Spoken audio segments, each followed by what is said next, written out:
Welcome to NTD Evening News. Our top story tonight, a major breakthrough in the Middle East. The Hamas terrorist group says it will release all remaining hostages held in the Gaza Strip.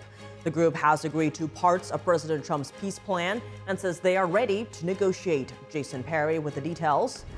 President Trump responds to Hamas agreeing to release the hostages. The president also orders a law enforcement surge to Portland. Mario Otsu at the White House.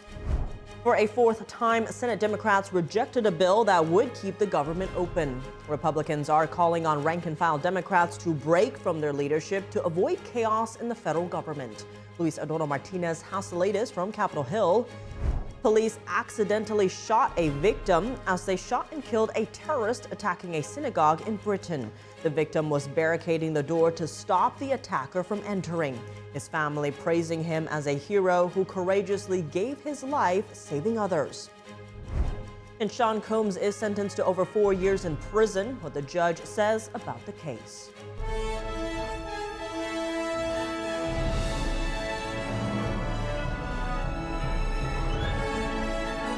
This is NTD Evening News, live from our global headquarters in New York City. Here's Tiffany Meyer. Good evening and thank you for joining us tonight. In a breaking development, the Hamas terrorist group says it will release all remaining hostages held in the Gaza Strip. The group says it has agreed to some parts of President Trump's plan to end the war and is ready to negotiate the details. NTD's Jason Perry has the update. After almost 2 years of war in the Gaza Strip, the Hamas terrorist group said on Friday that they agreed to release all remaining hostages held in the territory.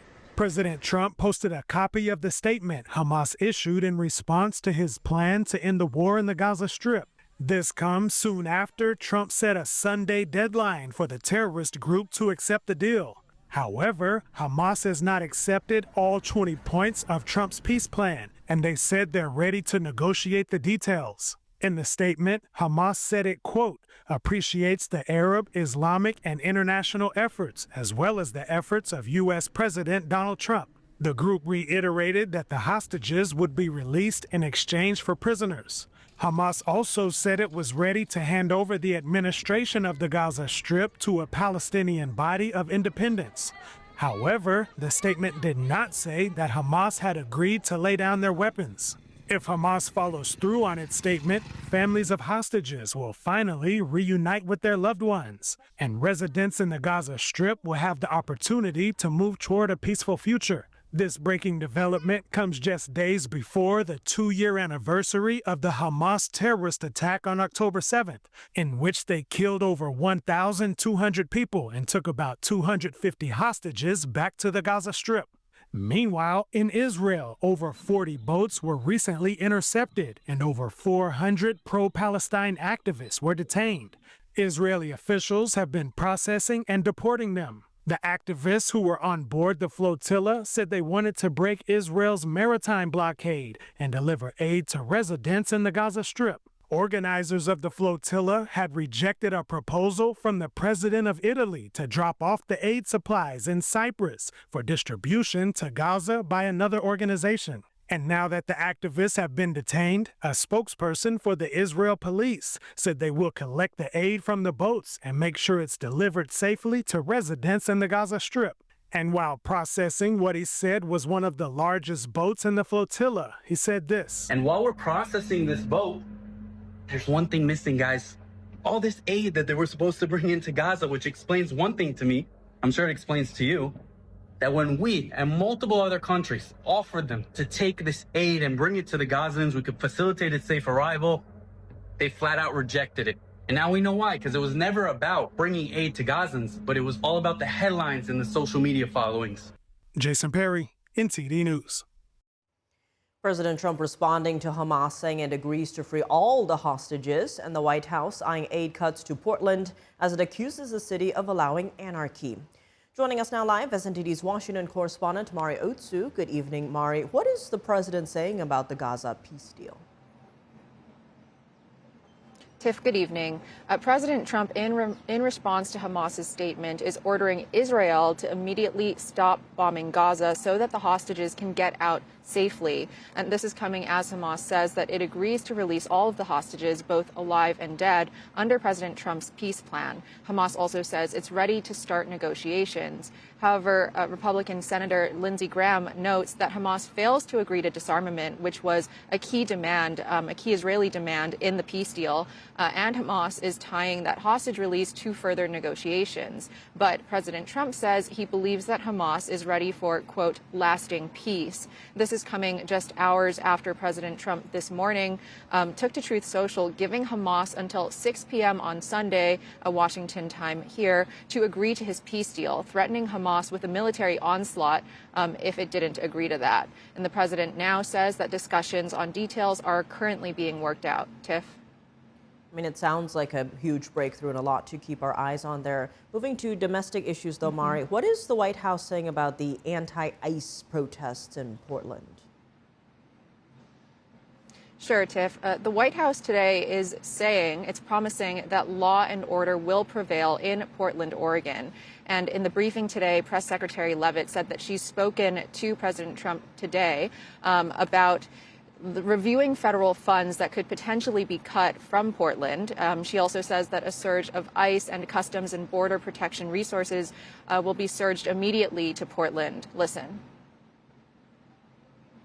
The president has directed Secretary Hegseth to provide all necessary troops to protect war-ravaged Portland and any ICE facilities under siege from attack by Antifa and other left-wing domestic terrorists. This is left-wing anarchy that has been destroying this great American city for years, leaving police officers battered, citizens terrorized, and business properties damaged. Trump administration says that it refuses to fund states that allow for anarchy. And last night, conservative journalist Nick Sorter was arrested while he was trying to document anti-ICE protests happening in South Portland. The White House today is condemning that arrest by Portland police. Take a look. Instead of arresting these violent mob members night after night after night who are ravaging this community, the police arrested a journalist who was there trying to document the chaos. This incident is part of a troubling trend in Portland where left-wing mobs believe they get to decide who can visit and live in their city. Nick Sorter says that Attorney General Pam Bondi personally called him this morning, and the White House confirms that the Department of Justice is launching a full investigation into Sorter's arrest. Tiff, back to you. Mari, thanks for those updates. It's day 3 of the government shutdown, and lawmakers have made no progress in negotiations to fund the government. Reductions in the federal workforce are imminent. Our Washington correspondent Luis Eduardo Martinez has the latest from Capitol Hill. All around the country right now, real pain is being endured by real people because the Democrats have decided to play politics. We have troops and TSA agents and Border Patrol agents who are working without pay, protecting the country. And you have FEMA services, health insurance policies, for example, that are being stalled in the middle of a hurricane season because the Democrats want to play political games and try to obscure the real facts at issue. Senate Democrats have voted for a 4th time against a bill that would extend current levels of government funding and end a shutdown. Democrats who are in the minority in the House and the Senate have demanded that their healthcare policy priorities be approved and parts of the Republican reconciliation bill be repealed for them to support any effort to reopen the government. The fact of the matter is that the big ugly bill, as Trump has continued to implement it, is absolutely gutting healthcare research all around this nation. Republicans have agreed to negotiate with Democrats on healthcare policy, but not while the government is shut down.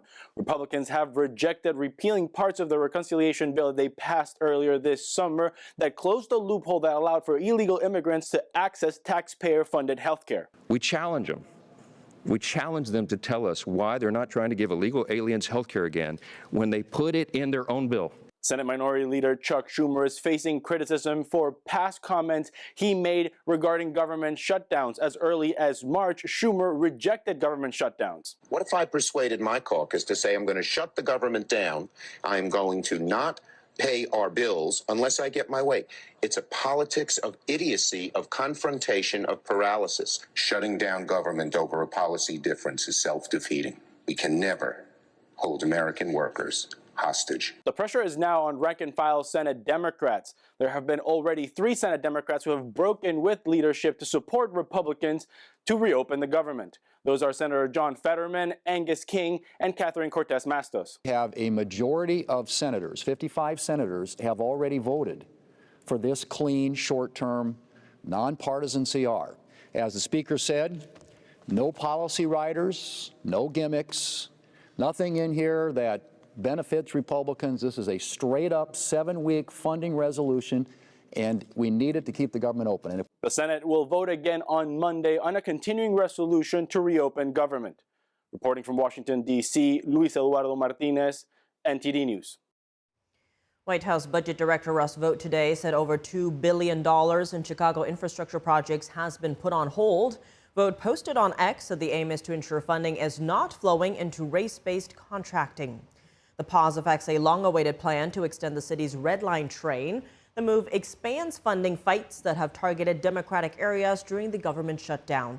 Vought froze $18 billion in infrastructure funding in New York earlier in the week, and $8 billion for clean energy projects in Democratic states have also been paused.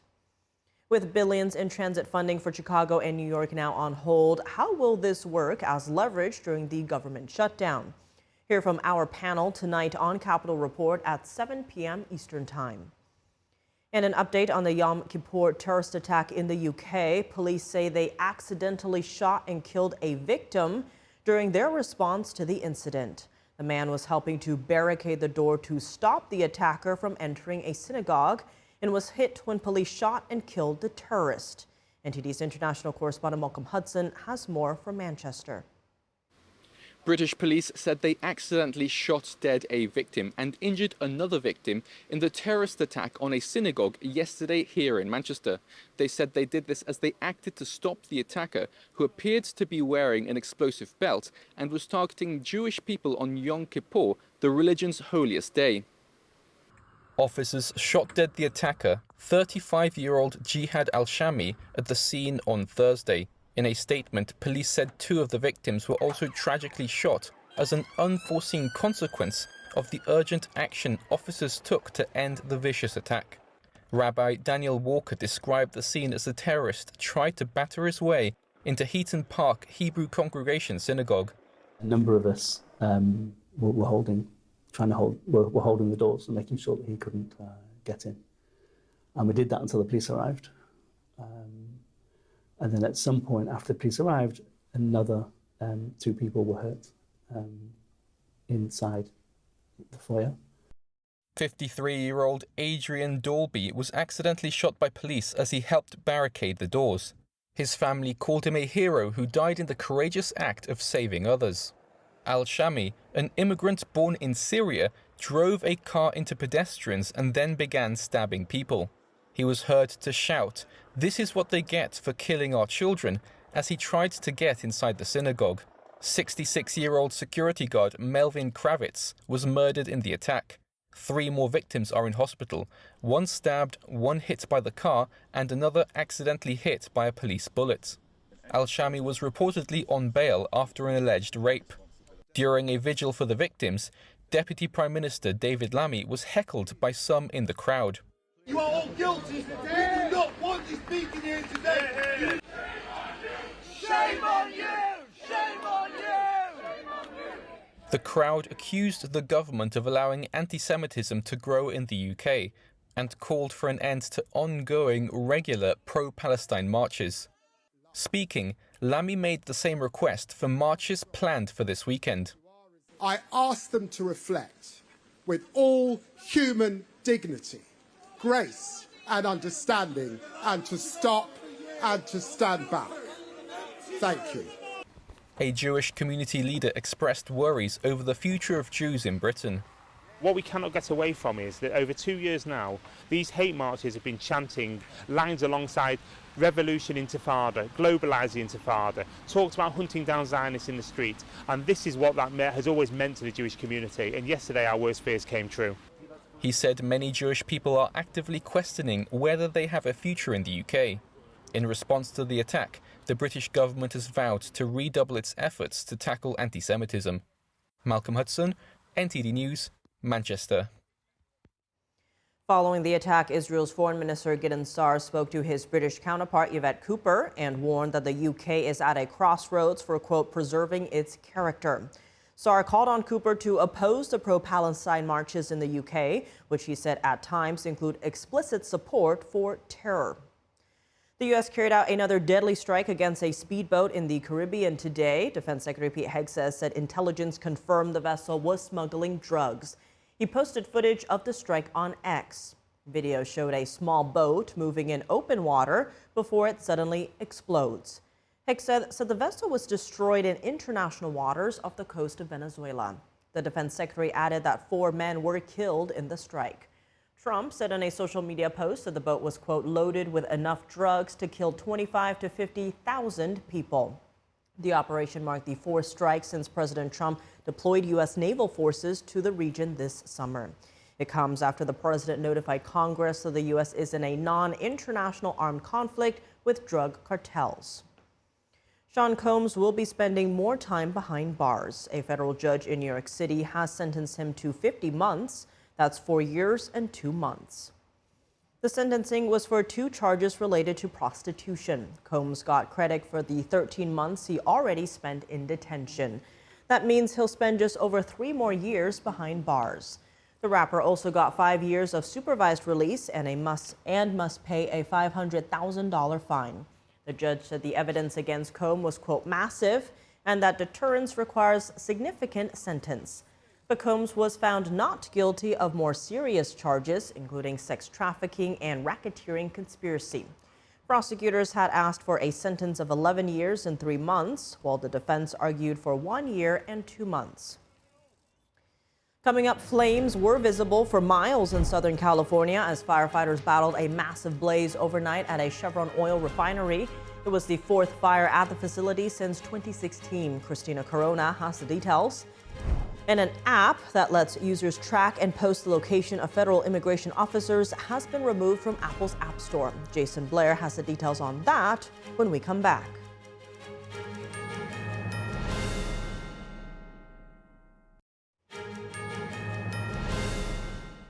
Welcome back. I'm Tiffany Meyer. A massive fire broke out Thursday night at the Chevron Refinery in Southern California, one of the largest oil refineries on the West Coast.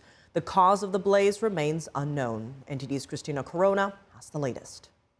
A massive fire erupted at the Chevron Refinery in El Segundo, California around 9:30 p.m. local time Thursday. The blaze shook homes and sent flames so high they were visible from Malibu more than 20 miles away. Residents reported hearing explosions, with some saying it felt like a natural disaster.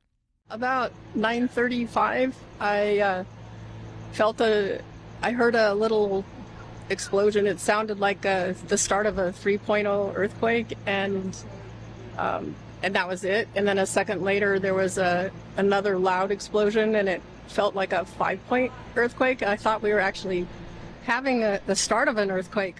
Fire crews worked through the night, and by Friday morning, officials said the blaze was contained. According to the city of El Segundo, the fire originated at a process unit at the southeast corner of the refinery. Chevron confirmed that all workers were safe, no injuries were reported, and the blaze did not spread beyond the grounds. Roads were closed, and nearby residents were told to shelter in place, but those orders have since been lifted. According to the company's website, the facility spans 1.5 square miles, has more than 1,100 miles of pipelines, and processes up to 290,000 barrels of crude oil a day, producing gasoline, jet, and diesel fuel. The Chevron refinery has experienced at least 4 other fires since 2016, with the most recent occurring in 2022. California Governor Gavin Newsom and Los Angeles Mayor Karen Bass say they're monitoring the situation closely. The cause of the fire is still under investigation. Christina Corona, NTD News. Secretary of Homeland Security Kristi Noem was blocked from entering a public building in Illinois. She shared a video on X that was recorded by media personality Benny Johnson. Can we use the restrooms? No, you cannot. We can? Okay. All right. Thank you. So as much as these local leaders and governors talk about cooperating and having the backs of our law enforcement officers, this is what we have to put up with every single day. And all we're doing is getting criminals, terrorists, and cartels and gang members off the streets to make families safer here. It's ridiculous. Secretary Noem said she and her team were trying to take a bathroom break when they were denied access to the Village of Broadview Municipal Building. Noem said this is a public building that receives at least $1 million in federal funding every year. She explained that she and her team are in the middle of operations to pick up some people with criminal convictions. This comes as the Trump administration stepped up its immigration crackdown in the state with armed federal agents. Agents were seen patrolling streets in downtown Chicago. A controversial app that allows users to post and track the location of immigration and customs enforcement officers was removed by Apple from its App Store. Authorities say that the app threatens the officers' safety. NTD correspondent Jason Blair has more. IceBlock, an app that lets users track and share location status of ICE officers, has been removed by Apple from their App Store. Apple says in a statement, "We created the App Store to be a safe and trusted place to discover apps based on information we've received from law enforcement about the safety risks associated with IceBlock. We have removed it and similar apps from our App Store." Attorney General Pam Bondi told Fox News Digital that we reached out to Apple today demanding they remove the IceBlock app from their App Store, and Apple did so. IceBlock is designed to put ICE agents at risk just for doing their jobs, and violence against law enforcement is an intolerable red line that cannot be crossed. The app's developers said that they will fight the decision, saying the only thing we can imagine is this is due to pressure from the Trump admin. And a federal judge has recused himself from Oregon's lawsuit against President Trump's plan to activate National Guard troops in the state. Judge Michael Simon disqualified himself on Thursday. The move came shortly after papers were filed by the Department of Justice saying that Simon's wife, Democrat Congresswoman Susan Bonamici, criticized Trump's plan publicly. Secretary of War Pete Hegseth issued a memorandum on September 28th that requested 200 members of the Oregon National Guard to be put into federal service for 60 days. The White House gives an update on the progress of the federally led public safety operation in Memphis, Tennessee. Since Monday, 153 arrests have been made in Memphis, including 5 gang members, 48 illegal guns have been seized, and 5 missing children have already been recovered. Jason Blair, NTD News. And what do everyday Americans make of those apps that are designed to track ICE agents? NTD's Sam Wong was out on the National Mall in D.C. to hear from the people. What are your thoughts on all of these apps that are designed for people to track ICE agents? What are your thoughts on it? Should these be made available? No, I don't think they, obviously you know where I stand, but no, I don't think they should be made available. I think these people are doing their job trying to protect you and me as citizens and keep people safe, right? That app is just designed to incite violence. Yeah. I mean, period. That's the whole goal of that app. I'm probably fundamentally okay with that. It's, you know, it's private enterprise putting it out, so they can sell that app or do whatever they need to do with that. I think it's people that have nothing better to do, that have no experience with actually dealing with human trafficking, that come up with things like that. You know, it's really easy for somebody to sit in Chicago and go, yeah, you know, it's horrible, ISIS coming in and removing fathers and mothers away from their children, but they're not actually at the border. There's this part that I don't know if I agree with about doxing ICE members. You know, of course, you know, there are some people who are bad in working in ICE, but I also think there's people just trying to make a living. I saw a video of inside that facility, literally people protecting these illegal immigrants, you know, like using their bodies as shields to protect them and move them to cover. Have you been following what's happening in Portland lately with surrounding all of these ICE protests, as some of them have gone violent? Yeah, I think it's ridiculous. I think it's absolutely ridiculous. They're upset about, you know, ICE coming in and removing families, so let's go burn a building down. Let's go trash our own community and get mad about what we don't like. You know, bottom line is, if you don't like it, you can leave. I haven't heard that. I mean, I knew he started making noise about sending troops to Portland, but if it's anything like Washington, I didn't know what to expect when I got here. Leave the hippies alone, man. They vibe there. It's a cool place. I haven't been there myself, but I know plenty of people who have. You know, they've never said anything about crime. And I've seen videos like of the ICE, or like the people who are attacking that building, the ICE facility in Portland, Oregon, and like, dude, they aren't doing nothing. I literally saw a video of just 2 people outside. I think there are, like, it has gotten violence at times. It has? Yeah. I haven't seen it myself, but if you say it has, I will not deny that it has. You know, I feel like you should be able to express your belief without having to get violent. You gotta have a rule of law. You don't have a country, right? So yeah, you gotta arrest them. You got bad people in high places over there that they're not holding people accountable, like she said. Look at the companies that are pulling out of stores or of cities like Portland and Seattle. Starbucks closed their original store in Seattle because they can't handle the crime. Coming up, the FBI cutting ties with the Southern Poverty Law Center and the Anti-Defamation League. FBI Director Kash Patel says they've been working to blacklist conservatives. Jack Bradley reports. And the Supreme Court today has signaled that it will review a gun case that could impact private property owners. Arlene Richards has more on that when we return.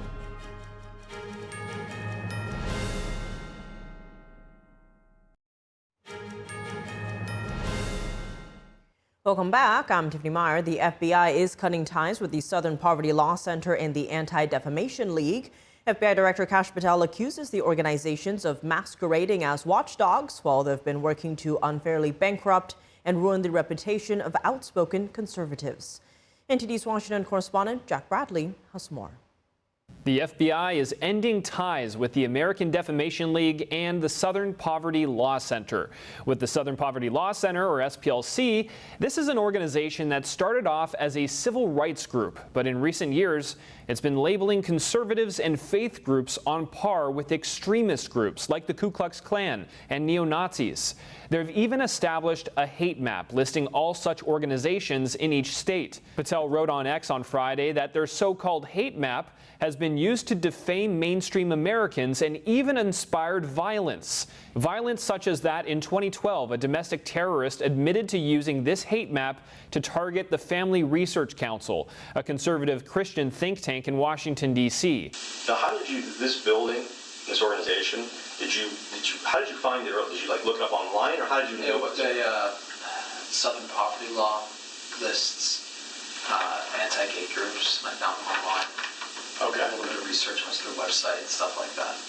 The SPLC added Turning Point USA to the hate map just months before its founder, Charlie Kirk, was assassinated. The SPLC condemned the attack, but has not removed Turning Point from the hate map. NTD reached out to the SPLC, but hasn't heard back. The Department of Justice has established an anti-Christian bias task force, bringing up a memo under the Biden administration in which the FBI used agents to spy on Catholic churches. Pro-life Christians were arrested and imprisoned for peacefully praying outside abortion clinics. The FBI spied on traditional Catholics in their parishes.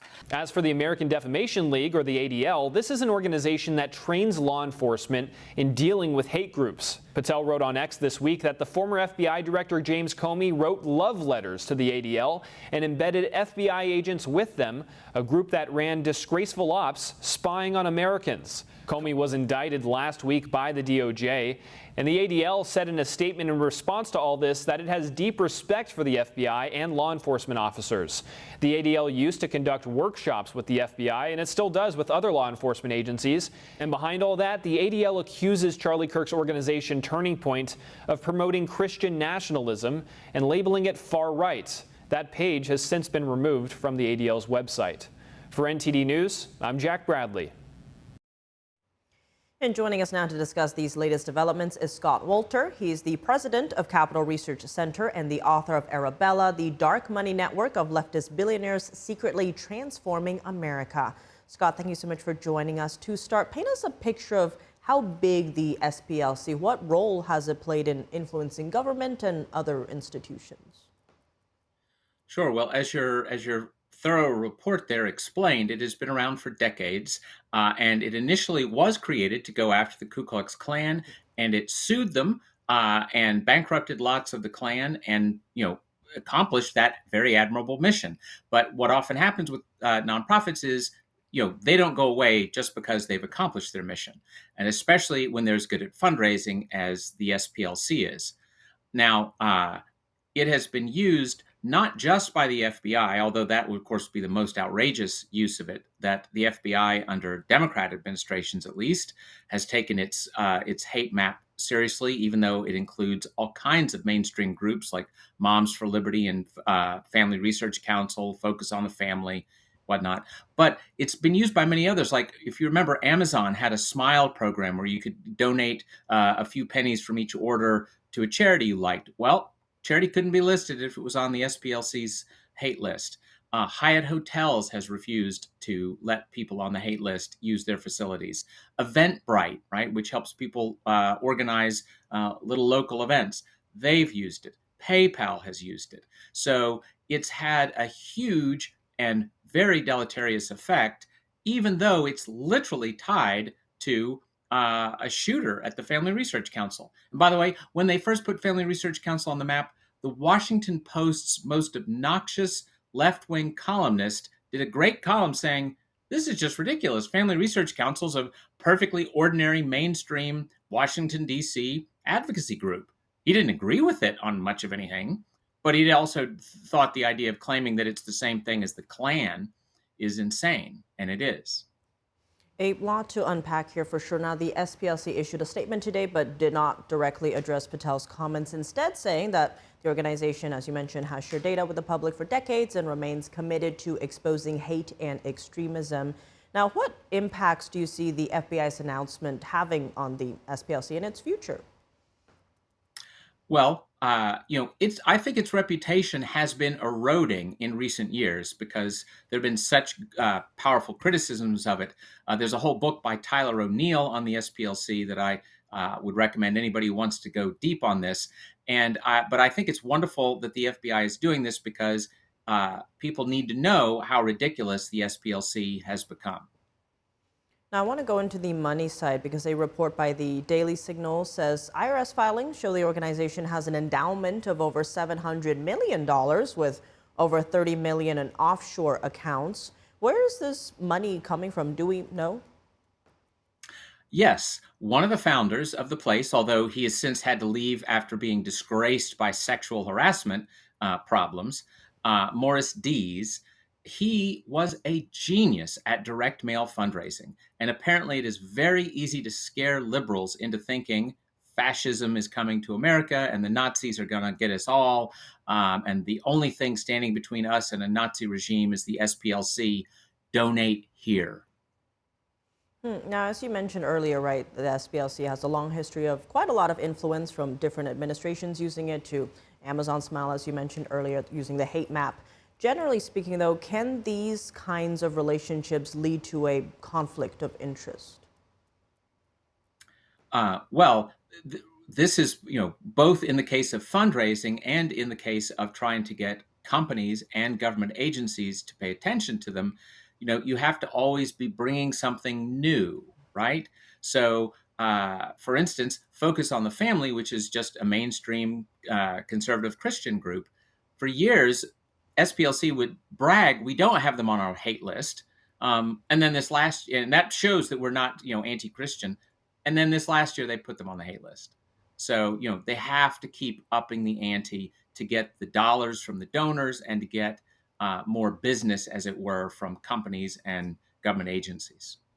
I want to expand on that. How has the SPLC impacted the opinions people and institutions have about Christians and conservatives in the U.S.? Well, again, it is something that, journalists who want to make left-wing points against conservative groups are very happy to say, ooh, the Southern Poverty Law Center has targeted this group and put it on its hate map. This is a designated hate group, according to the Southern Poverty Law Center. That is a very frequent trope used against conservatives. Well, Scott Walter, thank you so much for joining us tonight. Great to be with you. The Supreme Court today has agreed to review a case that could expand Second Amendment rights to malls and restaurants. It's one of 5 new cases scheduled to be heard in the court's new term, which starts next week. NTD's Arlene Richards has more. The Supreme Court on Friday has indicated it will take up its latest gun rights case involving a strict law in Hawaii. Hawaii's regulation bans legal gun owners from carrying firearms on private property like stores, restaurants, and hotels. The law requires the owner of the property to give specific permission either verbally or with a sign. Previously, a legal gun owner could carry the firearm into, for example, a store unless the property owner explicitly refused it. The new law flips the carry rule and doesn't allow anyone to carry a gun into that store unless there's explicit written or verbal authorization. The Trump administration has challenged the law in light of the High Court's landmark 2022 ruling that expanded gun rights. At that time, the court found the Second Amendment generally gives people the right to carry firearms. In court documents, the administration argued that most property owners do not post signs either allowing or forbidding guns, which they say makes Hawaii's permission rule function as a near-complete ban on public carry. The state argues the concealed carry permit regulations have already been loosened to align with the 2022 regulation. They say the current law strikes a reasonable balance between gun rights and public safety. Lower courts are split on the law, with the district court blocking it and the Ninth Circuit upholding it as constitutional. The High Court's justices will consider whether or not to strike down the regulation. Arlene Richards, NTD News. Coming up in the NFL, the Ravens make a decision on injured quarterback Lamar Jackson's status for Sunday. Dave Martin joins us to discuss when we come back.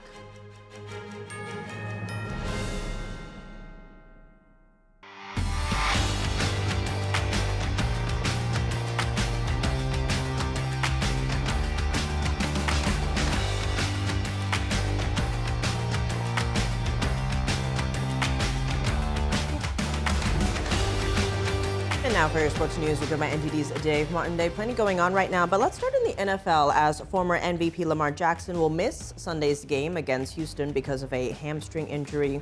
Whom will the Ravens start in his place? Yeah, Baltimore has announced they will start backup quarterback Cooper Rush.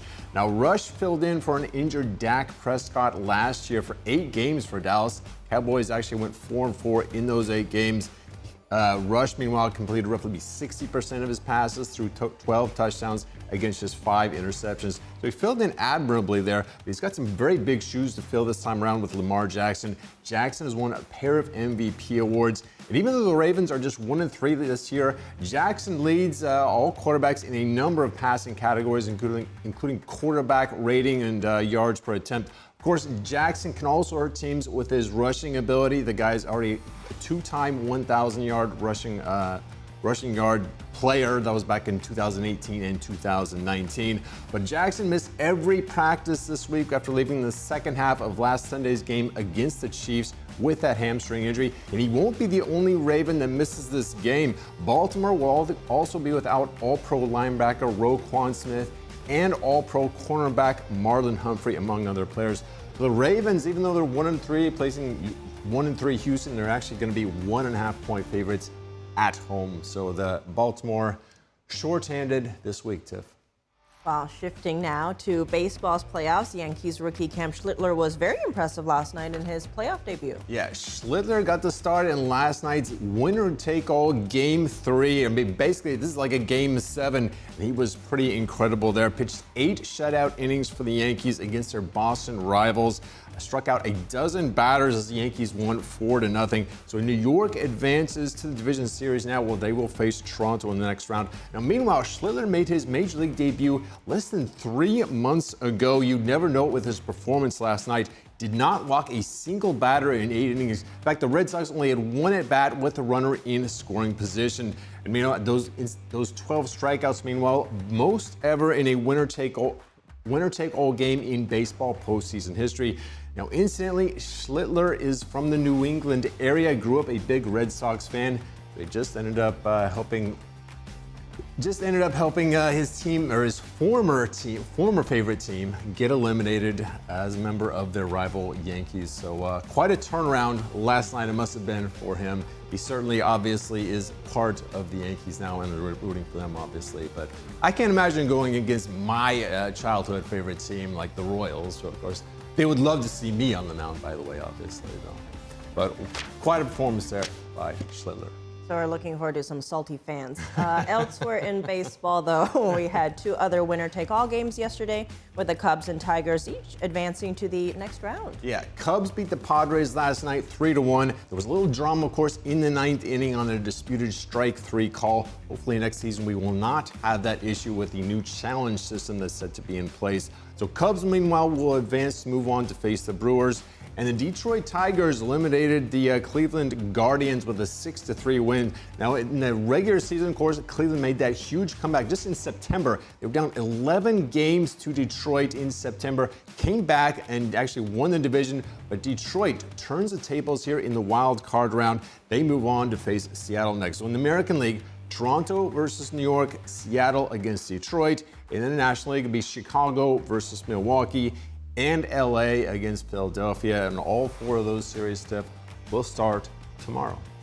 Something to look for. Then looking at college football, though, we have a full slate of games this weekend. What matchups stand out to you? But, unlike last weekend, there's only 2 games that have, both opponents are ranked in the top 25. One of them is number 3 Miami at Florida State. That should be a very good rivalry game. Hurricanes have already beaten Notre Dame and Florida thus far. Seminoles, meanwhile, beat Alabama back in week 1, but they lost to Virginia last week. So that game will be at 7:30 Eastern time on Saturday. The second game involving 2 ranked teams, a bit of a surprise here. Number 10 Alabama is hosting 16th ranked Vanderbilt. The Commodores have they're 5-0. They have wins over South Carolina and Virginia Tech, among others. Meanwhile, Bama got a big win against Georgia last weekend. So we'll have to see if 5-0 Vanderbilt is for real tomorrow. That game is going to be 3:30 Eastern time there on Saturday. There's other good matchups too. You've got number 9 Texas against Florida. 6th ranked Texas A&M will face Mississippi State. 14th ranked Iowa State will host Cincinnati, and we got number 11 Texas Tech against Houston. Meanwhile, number 1 Ohio State faces Minnesota. And finally, in the ACC, Bill Belichick makes his ACC debut as North Carolina faces 1-3 Clemson. So, Tiff, I'm going to be pretty busy watching a lot of sports here tomorrow. I think we can call that an accomplishment, watching sports, I'm going to say anyway, Because, sports matters, Tiff. I'll have a lot of updates on Monday then. Plenty of updates. Well, Dave, as always, thanks for joining us. Thank you, Tiff. And that's all for today's news. For on-the-clock coverage, visit us at ntd.com/live or download our NTD app.